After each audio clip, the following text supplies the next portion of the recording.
Hello good morning guys. Hi, मेरा नाम है सागर सागर इंग्लिश वाला। और आज हम अपनी जो वीडियो बना रहे हैं वो वीडियो है टाइम और समय को लेकर। यानी जब हम टाइम और समय के साथ सेंटेंस बनाते हैं तो हम क्या क्या चीजें यूज करते हैं वो आपको इसमें पता लगेगा। और अगेन हम कोशिश करेंगे हमारे पास्ट प्रेजेंट फ्यूचर तीनों में ही इसको बेस्ड रखने की। ठीक है, कंटिन्यू हम लोग क्लासेस कर रहे हैं अपनी यूट्यूब पे, जिसमें आपको हमारे जितने भी प्रीवियस क्लासेस है बेसिक क्लासेस वो यूट्यूब पे मिल जाएंगी। सो आज हम लोग इसका हमने एक और पार्ट किया था इससे पहले, तो उसमें हम लोगों ने कुछ सेंटेंसेस बनाना सिखाए थे। हम इसको कंटिन्यू कर रहे हैं दोबारा से, यानी पार्ट 2 आप कह सकते हैं, टाइम और समय के साथ में सेंटेंसेस बनाना। ठीक है, तो इंग्लिश में आप किसी भी तरह का कोई भी सेंटेंस उठा सकते हैं, बस उसको थोड़ा थोड़ा मॉडिफाई करना पड़ेगा। ये लॉजिक जो है वो लॉजिक बोलता है कि ये तीन चीजें लगती हैं जब आप इस तरह का कोई भी टाइम के साथ सेंटेंसेस बनाते हैं। और एक दूसरा ये आपका बीन लगता है जब आप टाइम के साथ में सेंटेंसेस बनाते हैं। ठीक है, बीन जब लग जाता है तो वर्ब की फर्स्ट फॉर्म प्लस आईएनजी हो जाती है जब टाइम के लिए स्पेसिफिकली बनाते हैं, और उसके साथ में ये तीनों चीजें आप लगाकर पूरा सेंटेंसेस बना सकते हैं।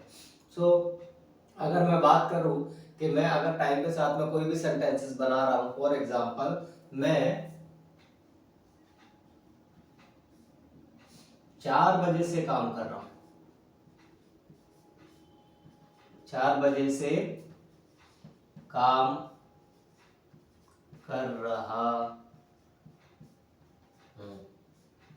ठीक है, तो इसमें पहली चीज तो ये बोलती है, देखिए रहा है, रही है, रहे हैं, इसमें आता है तो सिंपल सा एक लॉजिक हमारा प्रेजेंट वाला जाता है।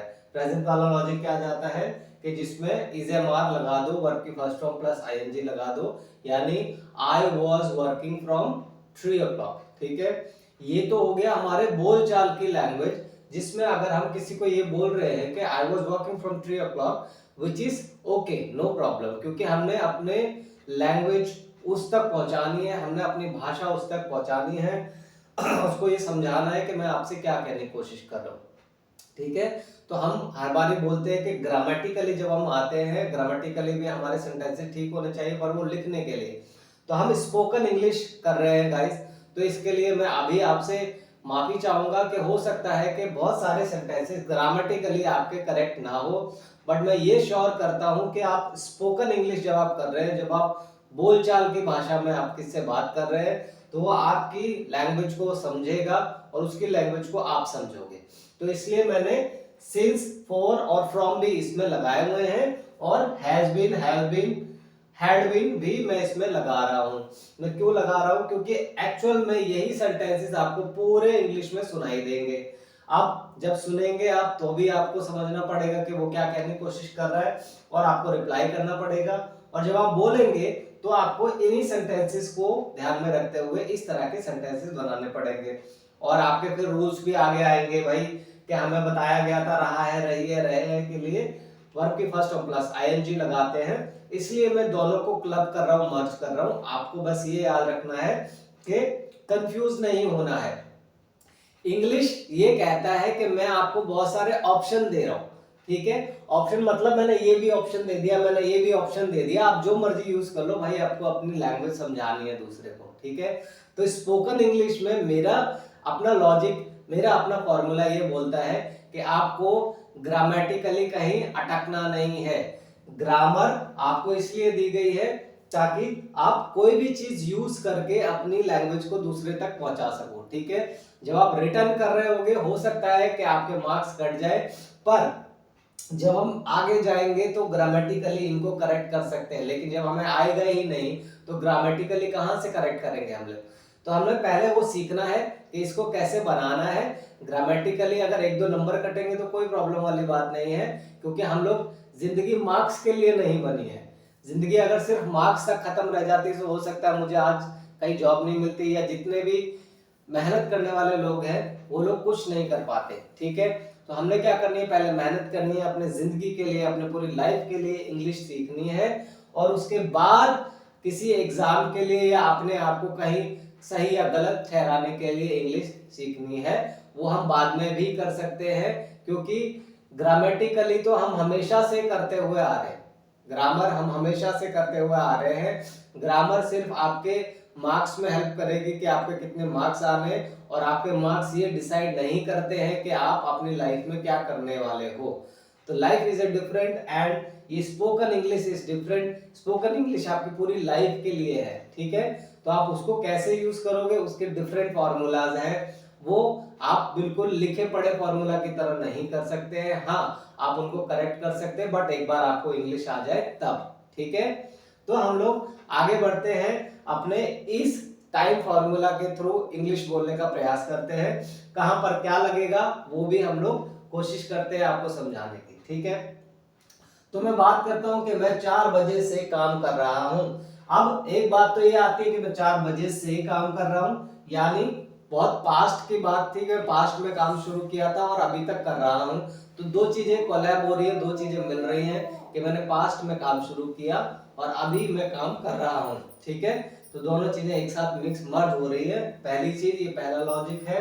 दूसरा ये लॉजिक है कि रहा है, रही है, रहे हैं, इसमें तो प्रेजेंट आता है सर।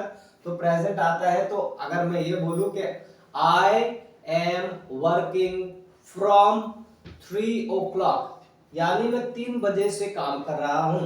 अगर मैं ये बोलता हूं आई, अब इज एम आर वाले इसमें तो मैं रहा है, रही है में अगर उठाता हूं तो इस आई के साथ एम आएगा, आई एम। अब वर्क की फर्स्ट फॉर्म लगती है आई एम वर्क, वर्क के साथ में आईएनजी लग जाएगा, आई एम वर्किंग फ्रॉम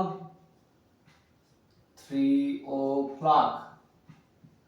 आप सिंपली ये बोल के अपनी भाषा, अपनी लैंग्वेज किसी को भी बता सकते हो कि मैं 3 बजे से काम कर रहा हूं, ठीक है। लेकिन अगर आप इसको टाइम के साथ बनाते हो, यानी टाइम क्या बोल रहे हो भाई, काम तो स्टार्ट हुआ था पास्ट में, ठीक है, और आप अभी तक कर रहे हो, तो अगर इसको ग्रामेटिकली भी अगर मैं करेक्ट करने की कोशिश करूं तब क्या होगा, तब ये होगा कि मुझे ये फॉर्मूला लगाना पड़ेगा जो कि ग्रामेटिकली करेक्ट है। वो ये बोलता है आप हैज, हैव, हैड के साथ में बीन लगाओगे और बीन के साथ में ये सिंस फॉर फ्रॉम लगा सकते हो, ठीक है। मैंने यहाँ फ्रॉम लगा दिया 3 o'clock। अब यहाँ पर क्या होगा, जब यही फॉर्मूला आपको ये बोलता है, अब यहाँ पर क्या होगा, मैं 3 बजे से काम कर रहा हूँ, यानी मुझे पता है कि मैंने पास्ट में काम शुरू किया था और मैं अभी तक कर रहा हूँ, ठीक है। तो मैंने क्या लगाना है, आई के साथ हैव लगेगा, उसके साथ बीन लगेगा, I have been working, working. अब अगेन, अब यहां पर हम लोग सब कुछ करेक्ट कर रहे हैं। अब लॉजिक हमारा क्या कहता है जब हम बीन के साथ में सेंटेंसेस बना रहे होते हैं, क्योंकि ग्रामेटिकली ये करेक्ट है। तो ग्रामर ये बोलती है कि सिंस आप वहां लगाते हो जहां पर आपको एग्जैक्ट कोई भी टाइम कैलेंडर में या घड़ी में एग्जैक्ट टाइम कहीं छपा हुआ दिखता है, एग्जैक्ट टाइम क्या आपको दिख रहा है वो इतने बजे है, तो आप एग्जैक्ट, जब भी कुछ एग्जैक्ट होगा तो उसके लिए सिंस लगाओगे। अगर कैलकुलेशन होगी टाइम की उसके लिए आप फॉर लगाओगे। फ्रॉम से के लिए यूज होता है जहां पे ये दोनों कहीं भी आपको नहीं लग रहे कि इन दोनों का कहीं मैचअप नहीं हो रहा है, या आपको ग्रामेटिकली उस चीज में नहीं करेक्ट हो रहा है, तो आप फ्रॉम लगा सकते हो। फ्रॉम का जनरली फॉर्मूला होता है कि आप फ्रॉम से के लिए लगाते हैं, ठीक है। तो ये एक जनरल में मैंने डाल दिया है कि आपको कुछ समझ में नहीं आ रहा है तो इन दोनों में से अगर कुछ नहीं लगा रहे तो फ्रॉम लगा दो आप और सेंटेंस बना दो।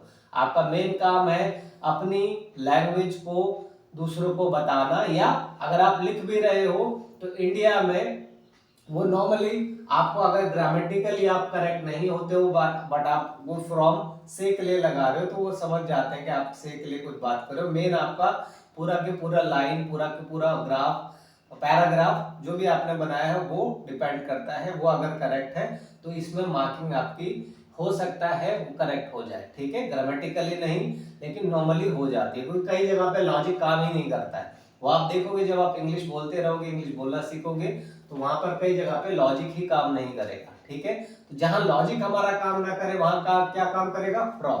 ऑलराइट, वो हम अपने सेंटेंसेस में बनाएंगे तो आपको पता लगेगा। आई हैव बीन वर्किंग, अब यहाँ पर क्या हो गया, यहाँ पर हमने अब यहाँ पर लगाया कि मैं 3 बजे से काम कर रहा हूँ। 3 बजे में कैलकुलेट नहीं करना पड़ रहा है मुझे, मेरे को घड़ी में दिख जा रहा है आराम से 3 बजे। तो मैं क्या करूंगा, I have been working since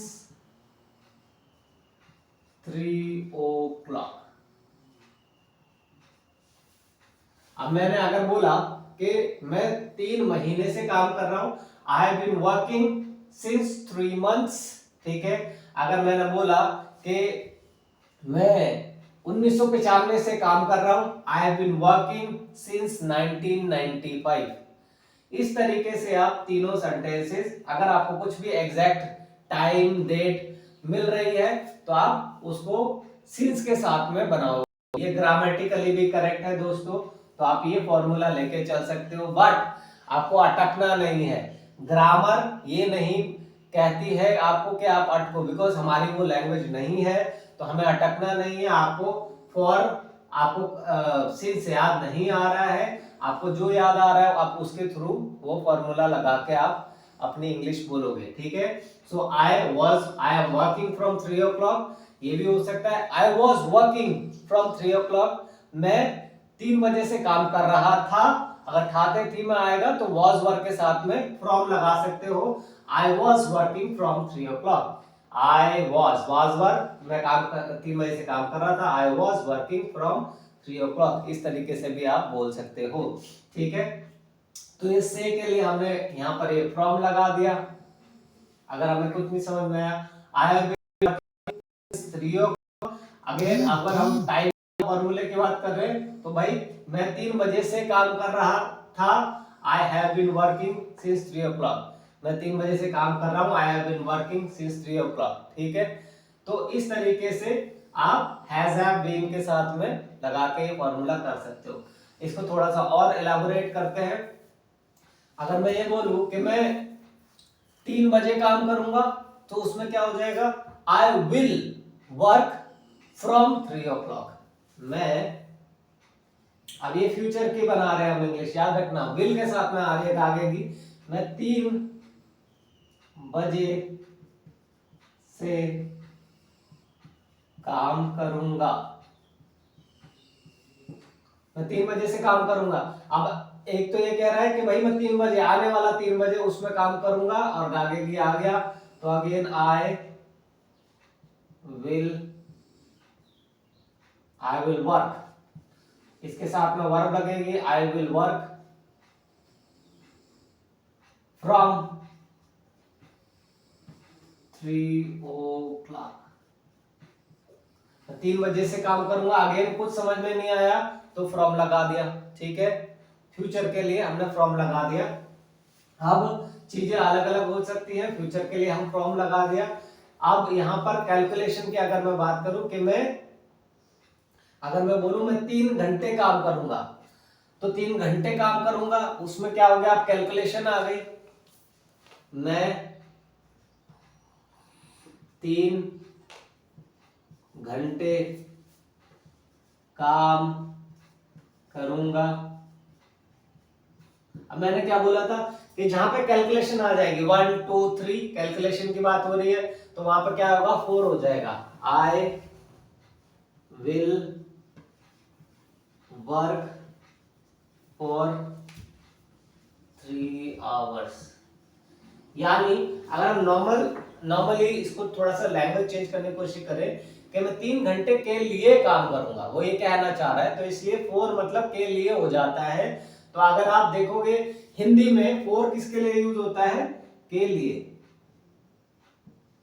एक लॉजिक आपका ये भी आ गया, ठीक है। तो ये प्रैक्टिस का मैटर है दोस्तों। जितना हम प्रैक्टिस करेंगे, लॉजिक लड़ाएंगे, लॉजिक प्लस प्रैक्टिस दोनों चीजें हम लोगों को मिक्स करनी पड़ेंगी, तब हम इस फॉर्मूला को अच्छे से समझ पाएंगे, ठीक है। तो अभी आपको अगर फिर भी कंफ्यूजन हो रही है तो मैं एक बार फिर से रिमाइंड करा देता हूं आपको। अगर हम हैज हैव बीन लगा रहे हैं, इसके लिए एक फॉर्मूला ये हो गया, हैज हैव बीन लगा के आप वर्ब की फर्स्ट फॉर्म प्लस आईएनजी लगाओगे, जो बचेगा वो लास्ट में लगाओगे।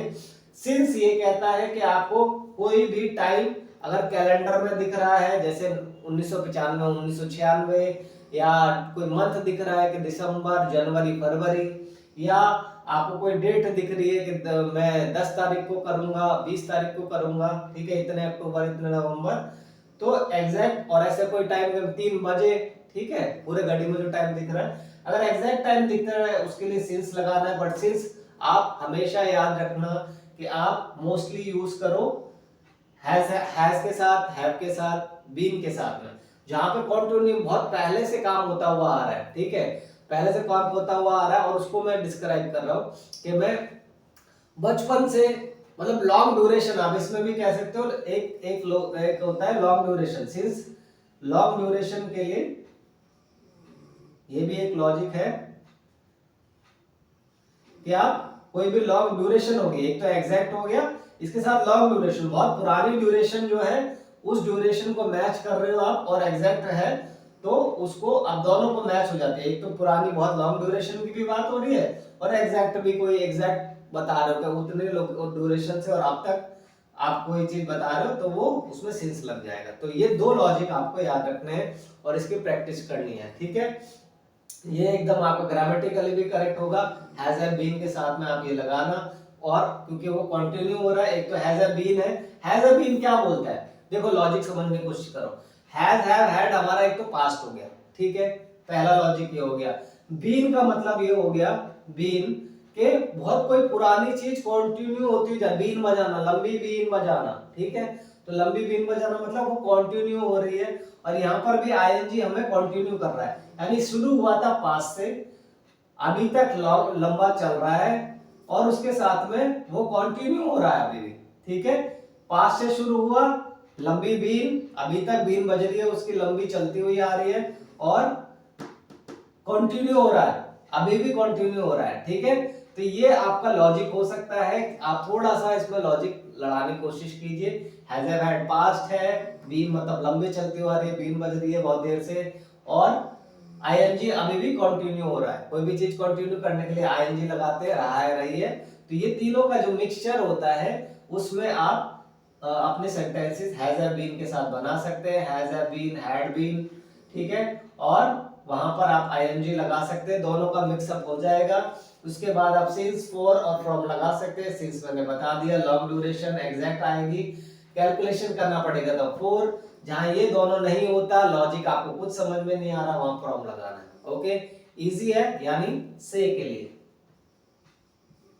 ऑलराइट, आई होप आपको ये क्लास अच्छी लगी होगी। ये टाइम वाला मैं जो बता रहा हूँ, आप मेरे साथ प्रैक्टिस करेंगे आगे, तो प्रैक्टिस करते करते हो जाएगा, हम और क्लासेस भी बना सकते हैं, बट मैं ये पार्ट 2 में खत्म कर रहा हूँ। ऑलराइट, वो पार्ट 1 था, ये पार्ट 2 है। सिंस, फॉर, फ्रॉम आपका यहाँ पर आप इजीली कर पाओगे, और हैज हैव हैड के साथ में बीन आप लगा पाओगे, ये तीनों को मैंने कवर कर दिया। ओके, थैंक यू, आज के लिए इतना ही। मेरा जो चैनल है सागर इंग्लिश वाला यूट्यूब पे, आप उसको सब्सक्राइब कीजिए, शेयर कीजिए मेरे चैनल्स को, ताकि और लोग जुड़ सके और इंग्लिश बोलने की प्रैक्टिस हम कर सके और जल्दी इंग्लिश बोल सके। Bye bye.